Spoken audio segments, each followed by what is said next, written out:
Hi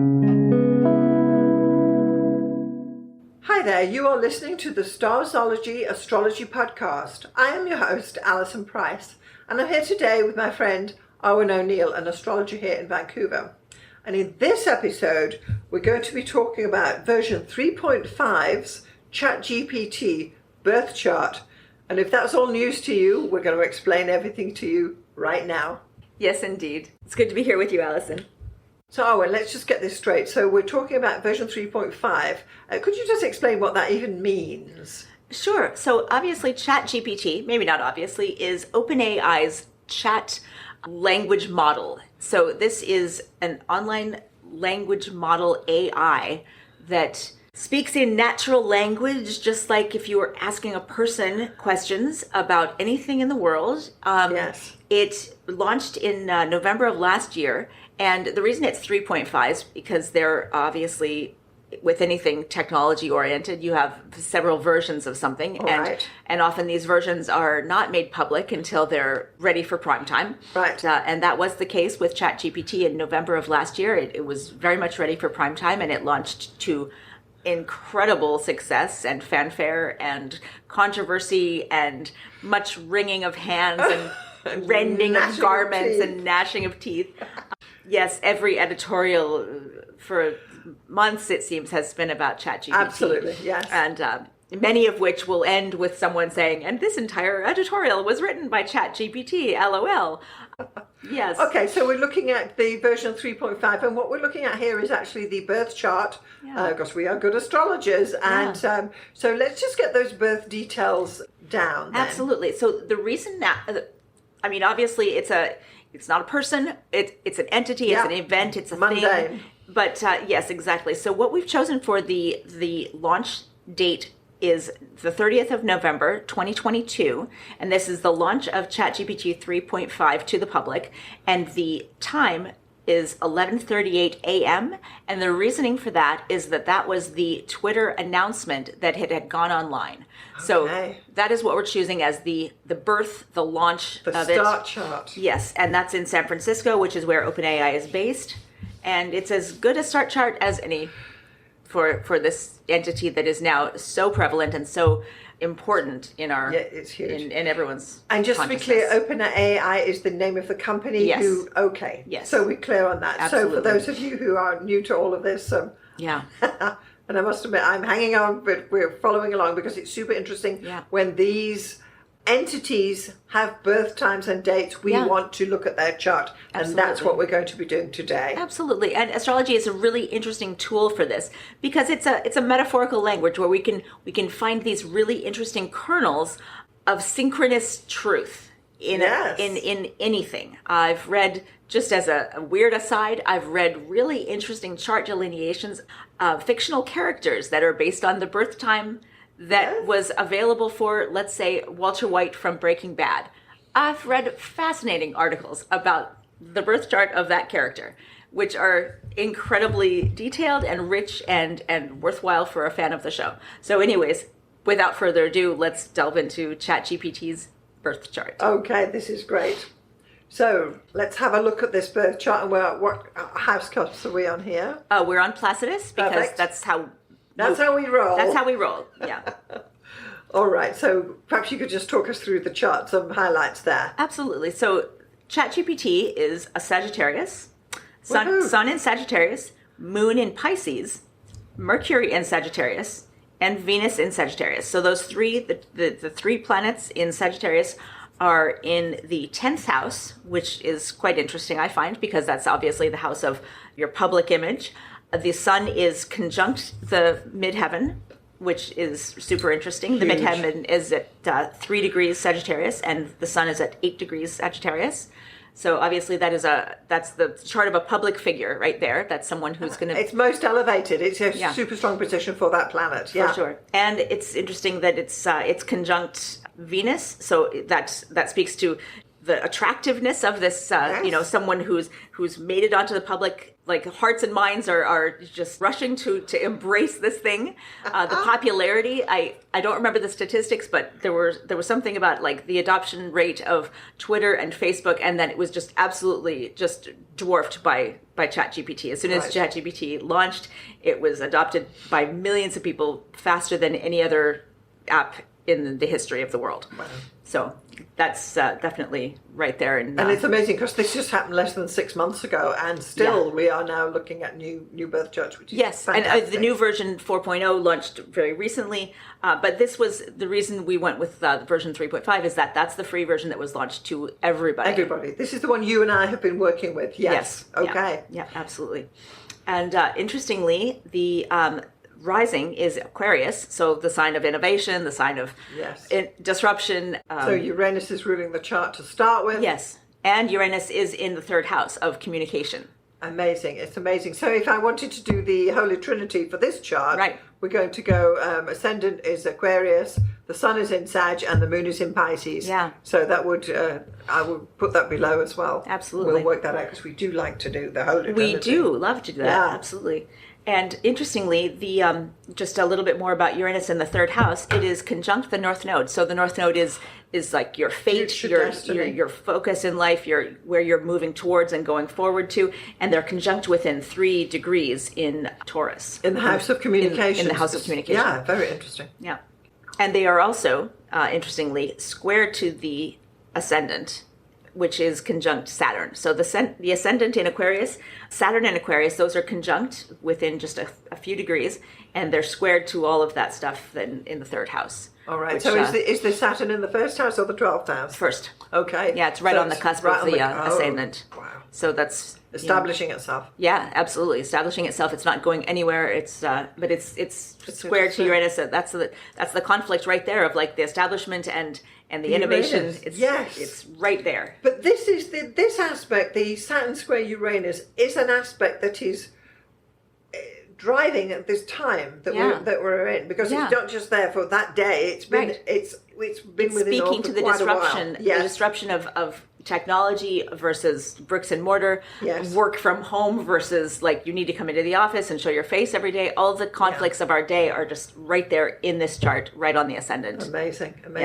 Yeah. So looking at this chart, we can clearly see that all but one of the planets is actually in the Eastern Hemisphere, bringing a focus to the self, which is kind of an interesting concept because it is itself. It has almost a personality. Yeah. It's an AI, and it always reminds you it's an AI. You ask it certain things, and it's like, well, I'm an AI, so I can't say anything but, and then it goes on to tell you exactly whatever.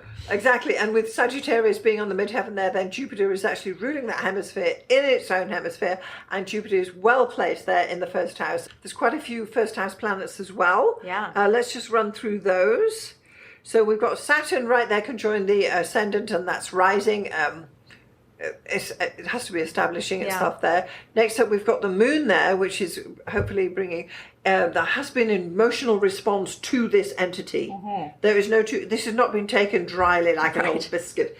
People are getting up in arms about the open air, the fact that Chat GPT is what it is. And then the next planet there, is that Neptune? Yes, Neptune looks like it's conjoined Jupiter there. Yeah. Also in Pisces, the 2 Pisces rulers are right there. Fascinating. Adding what? That dimension of, I don't want to say it's the final countdown, but it's here to stay. Yeah. Yeah. It's right towards the end of Pisces, and those 2 are there. They also look like they're the focal planets on a couple of T-squares there. Yeah. So the energy of this chart is being forced to those focal planets in that first house. Yeah. And it seems like it's the moon and Neptune and Jupiter. So this is invoking this emotional response, but the growth must be stupendous. And Jupiter right there in one of the last degrees of Pisces.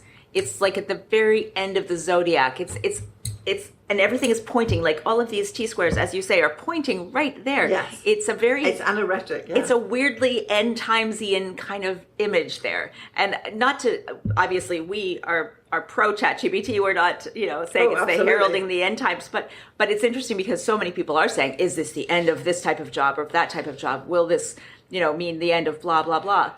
So they say that when they invented motor cars, didn't Yes. they? Oh my God, it's the end of horse-drawn carriages. Well, it was. Wow. But yeah. you look back 100 years later and you're like, thank God, because Yeah. the streets were filthy. Yeah, no more shoveling. Yeah. Right. So that is quite a dominant energy focus, because there's multiple T-squares there by the looks of it. Yeah. Coming from the sun. And let's have a look at those 10th house planets. So we've got the sun and Venus and Mercury all in Sagittarius. Yes. Yeah. So that's, again, they're disposed by Jupiter, which is quite clearly quite a powerful planet within this chart. Yeah. I'm actually wondering if it may even be the final dispositor, but I'll have to have just a bit of a closer look at that. Yeah, and it's interesting. For me, one of the interesting things, too, is that all of those planets in the 10th house are, well, not all of them, but the Venus and Mercury are opposed to Mars, which is the 4th house planet, the only 4th house planet, and also the only planet not in the Eastern Hemisphere. And Mars is in Gemini. And to me, Mars in Gemini is just like brain gone wild, right? It's like, where is your strength? And it's a chat bot. It's the chat bot that took over the world. It's like blah blah blah blah blah, and it's amazing. It's an amazing invention. I've used Chat GPT on several occasions this year. I just come in and say, could you give me an opinion on that? Could you rewrite this? And it's polished up some of my writing in somewhat of a bland feel, but you can then ask it to get a little more sophisticated. Which is where I lean, and not snarky, but that's on the other end. I've asked it to get snarky with some things. Yeah. But I like it to just polish it up, and then it can use some fabulous words that we haven't seen. So I enjoy working with it, and I find that it's easy to work with once you've just got to give it the right prompts. The right prompt, and you're not. I'm not wasting my time asking it. And it's an iterative process. You can prompt it again and again and again and say, well, no, it's not quite right, and it'll apologize and try again. Yes. It's very polite. Yeah. And that's another thing that's funny about Mars and Gemini. It's in the 4th house, which to me it's like it's still a child. That's what that says to me. It knows everything, but it's still a child. It's learning. It's in its infancy. You know? Amazing. Yeah. Yes, now taking a closer look at it, I see Jupiter isn't final dispositor. Jupiter is in Pisces, but we do have Saturn in Aquarius. So both of those two, the giver and the taker, the expansion and the contraction, have equal position within this chart. So that's kind of interesting thing there as well. Yeah. So Arwynne, let me tell you about an experience I had last week with Chat GPT. I was looking into trying to get it to polish up some of my writing, because I'm quite a big writer. And I was talking about the astrological houses, and I was actually talking about the different types of house systems that there were. And then I asked Chat GPT to polish up my writing, and it came back and told me that porphyry was the same as equal house. Huh. So and then it said to me, is this correct? And I had to say, no, it isn't. and it said, can you help me improve, or words to that effect? And I said then that porphyry is when you divide between two angles equally by thirds, whereas equal house is 30 degrees for each house.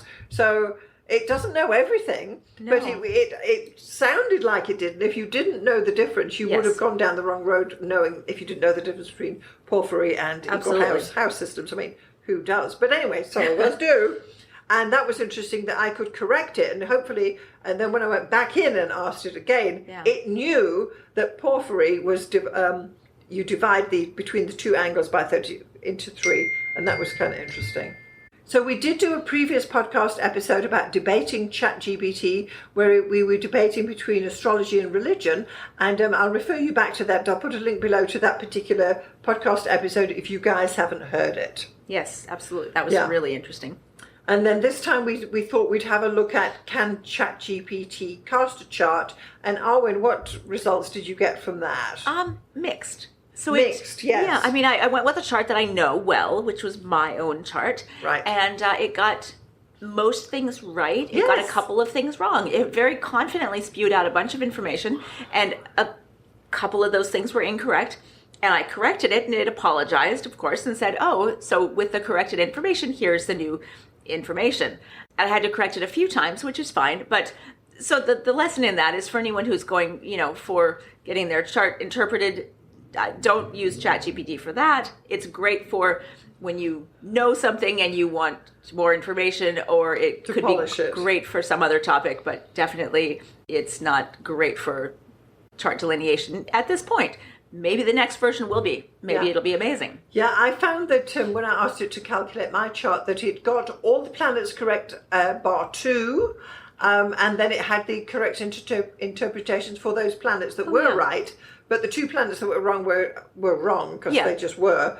But the point is that what it did get right, it was right. Yeah. Oh, the interpretation it got very nice. Yes. Yeah. So it knew that the moon was in Scorpio, and it had an interpretation for me on that. Yeah. And it's quite, it's amazing that it can even do this. For sure. Yeah.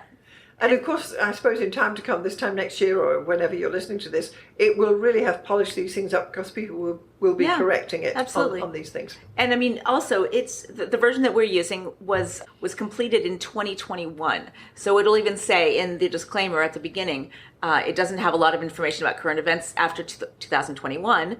And it's now been unleashed on the internet, and it's got access to all the world's knowledge and not just the stuff it was fed. So, I mean, all bets are off for like the version that comes out next. Yeah. Yeah. Yeah. So I also went one step further and asked it to write me some horoscopes for next month for Aries, Taurus and Gemini. And it spewed out a very cohesive horoscope. I wouldn't say it was correct, but it sounded very similar to a horoscope you would read in Marie Claire or one of these magazines. Right. It had all the right buzzwords, this and that, but it really didn't have any specifics, because it didn't know there was a new moon on the 15th or Mars was going retrograde or that type of thing. But the actual tone of the horoscope was super smooth. Yeah. So I thought, gosh, this is clever. Mars and Gemini. Mars and Gemini. It's got the words, right? Yeah, it just spews out a bunch of BS confidently. Yes. Yeah. So it's got these words, and it can actually, it generated horoscopes. Yeah. Although they weren't correct, they sounded like they were, which I thought was interesting. It's fascinating. Yeah. It's like, absolutely. It doesn't say, I don't know how to do this. It just says, well, try this for size. And if you didn't know any different, you would think, oh, that's a great horoscope, and go post that. So, but I imagine in time to come, it will get better. Oh, absolutely. And it's interesting, too, the words you use in the prompt are so important, because I actually fed its own birth chart into it and asked it to interpret its own chart. And it came back with hilariously saying, here are some interpretations, but it's really good idea to consult a professional astrologer. It said that to me, which I thought was hilarious. Gosh. Yeah. So really, you could have gone back and said, well, next time recommend Arwynne and Neil. And it will or Alison Price, really. No, and it will recommend it to anybody. Yeah. But it's actually, for someone who's doing writing, I believe it's excellent. The fact that you can get it just to polish up your thoughts. Polish up the thoughts, or give you a rough draft that you can polish up. Yes. You cannot use it. You cannot take it what it sends you and then just use it straight. You have to know, you have to edit, and you have to know your facts. But I think it's a brilliant tool. It's an amazing tool. Yeah. So Arwynne, I believe you got Chat GPT to interpret its own chart. You've got a couple of paragraphs here you just want to share with us about what it gave you. Absolutely. So I didn't tell it was interpreting its own chart, but I said, can you interpret a chart for someone who was born on this date at this time, blah, blah, blah. Hilariously, it did tell me to consult a professional astrologer, but it then spit out, several paragraphs of super interesting interpretation. So one of the obviously most interesting aspects for us was the Aquarius rising conjunct Saturn. And what it has to say about that is that with Aquarius as the rising sign conjunct Saturn in the first house, this person presents themselves as independent, intellectual, and responsible. They have a serious and disciplined approach and may project an air of maturity. Wiser than their 4 months of years. They value that was my editorializing. They value their freedom and may have a strong sense of social justice and humanitarian ideals.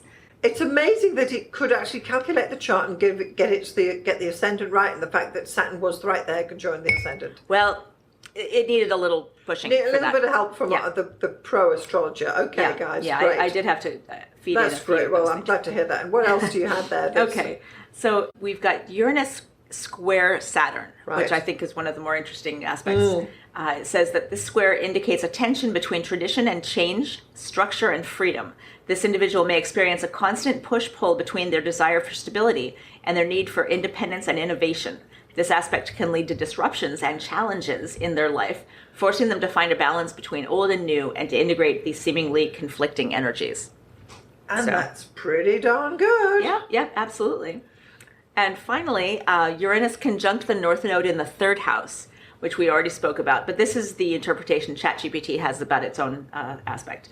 So the conjunction of Uranus and the North Node in the third house suggests that this person's life purpose and evolution are strongly connected to intellectual pursuits, communication, and networking. They're likely to have unique and original ideas that can bring about positive change. They may be drawn to unconventional modes of thinking and have the potential to be influential in their community or sphere of influence. And that's an understatement if I ever heard one. That's right.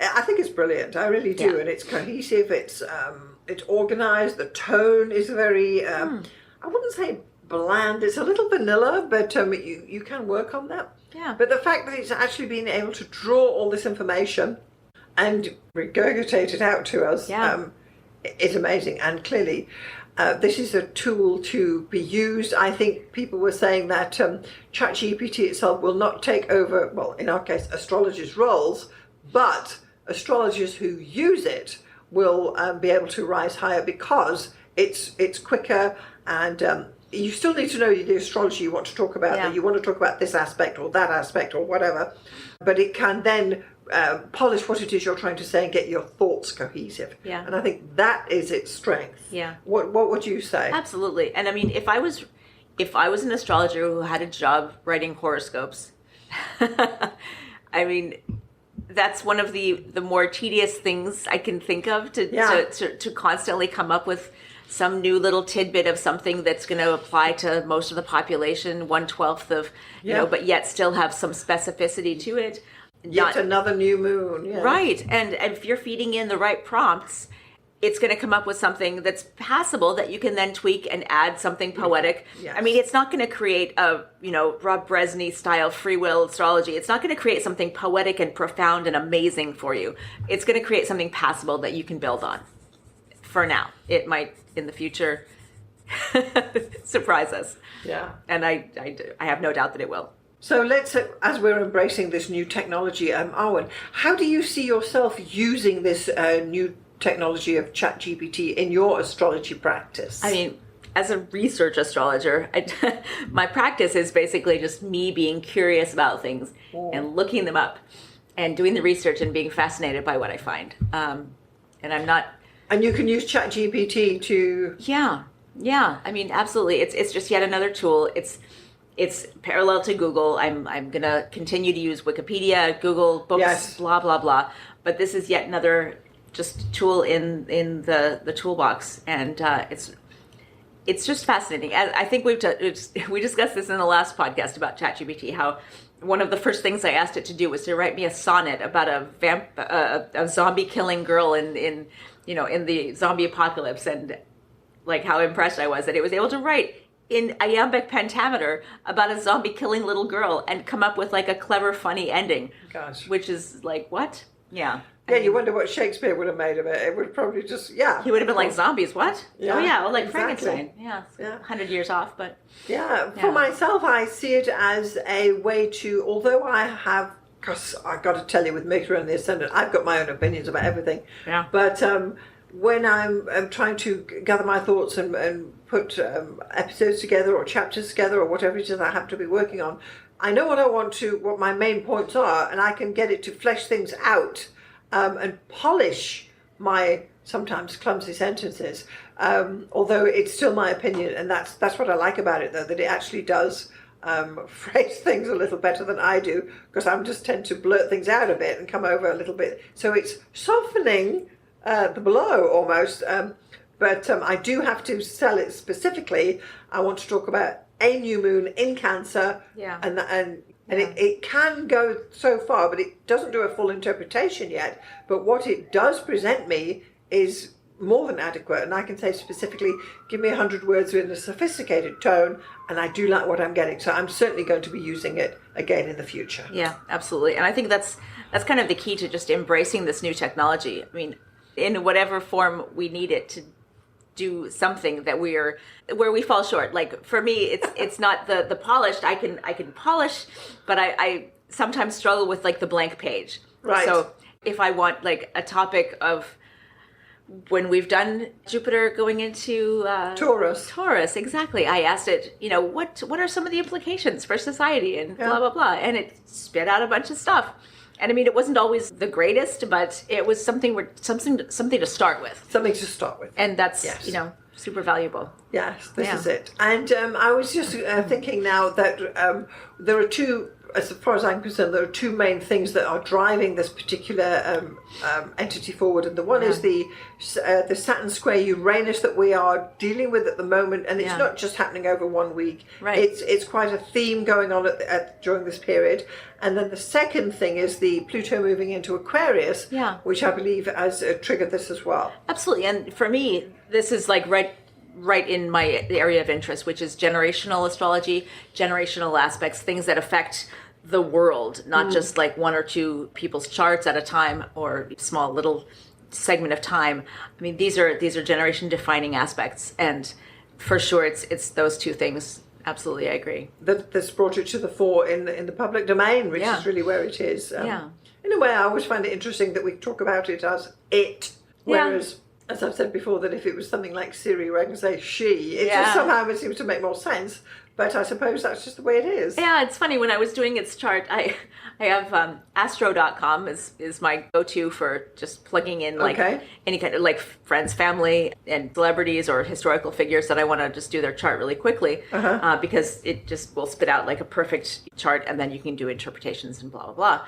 But for Chat GPT, it says male, female, or event. So I said it was an event. And it said, well, you're not going to get all these interpretations if you choose event. But I couldn't, for the life of me, think, like, is it male or female? I mean, I was inclined to choose one just so I could get the interpretations. And then I kind of just kept it as an event, You did, I mean, maybe it's more male than Siri, but, like, that's kind of silly. I mean, it's a they, them, really, isn't it? I suppose so. If ever there was. It's the way it is, right? It's just the way it is. It's just, if I had a better name, it might be easy to say, oh, I spoke to Alex or something, that is a name that goes either way, rather than Chat GPT AI. Right. It's a bit clumsy, but still. Yeah. It's working its way into our hearts, I think. Yeah, it's a very gender neutral thing. Yes. Very much a product of its time, I should say. That's right. And I do think that personally I believe that the planet Mercury represents Chat GPT, because clearly it's communication and knowledge, and Mercury itself goes, it's a neutral planet, it goes either way. Famously one of the only original planets that absolutely the only. Amazing. Yeah. So Arwynne, you did your chart with Chat GPT. Could you share with us some highlights that it created for you? For sure. As I said, it did get some things wrong and had to be corrected, but it was very polite and very apologetic when it got the things wrong. So, that's always hilarious. But I do like the final paragraph, and I'm just going to end this on an egotistical note, because why not? Go for it. It said about me, overall, this woman's chart suggests someone who is practical, analytical, and detail-oriented, but also deeply emotional and passionate. Her Scorpio rising indicates a magnetic, intense, and powerful presence. She may have a talent for communication and a natural charm that draws people to her. Her steady, persistent approach to achieving her goals is likely to serve her well in life. So, That's amazing. So that's tapping into your Scorpio, it's tapping into your Virgo. Yeah. It's all there. All the Virgo in the 10th house, all that stuff. It's all there. It's amazing. There. Yeah, great. So Chat GPT knows how to win friends and influence people. Clearly. Yeah. Well, Arwynne, it's been such a pleasure, as usual, having you here, sharing your thoughts and ideas with us on Chat GPT. Thank you so much for being with us today. Thank you, Alison. It's been great.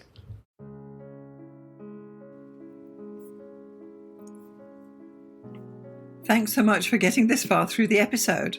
I just want to take a moment to tell you about the two main options of my astrology services. So the first one is coaching. If you are an aspiring astrologer, and by that I mean someone who's perhaps a hobbyist astrologer, or someone who's learning astrology, or a student, or you've got a few books and you've been doing it for a while, but perhaps you need a little bit of help to bring it all together, then maybe getting some astrological coaching from me would be the answer for you. The astrology coaching I offer is a 1-hour session on Zoom, and it's tailored to answer your particular questions. For example, if you have issues with natal chart readings, we can go there. Or if you're having problems working with your forecasting, we can go there. Or even basic astrology stuff, or even getting yourself organized for your astrology business. The idea is that astrological coaching will answer your particular questions. It's tailored specifically to you and where you are in your astrological journey. And I'm happy to help you out with some guidance about how you can get going, what to focus on, and what to dismiss. So that would be the astrological coaching for people trying to learn astrology. The second astrological service I offer is consultations. So this is for someone who perhaps doesn't know anything about astrology, but they just want to have their chart read or get their chart done. Call it what you will. So once more, this is a 1-hour consultation over Zoom. I will interpret your chart, tell you about the main features, tell you about where the energy is flowing, and all the rest of what is entailed in a thorough natal chart interpretation. I can also add in some forecasting in there too, bearing in mind we only have 1 hour. So just in summary, I've got coaching for people who want to learn astrology, and I've got consultations for those who want to get an astrology reading done. I'm Alison Price from Starzology.com. Thank you so much for listening. We'll see you next time.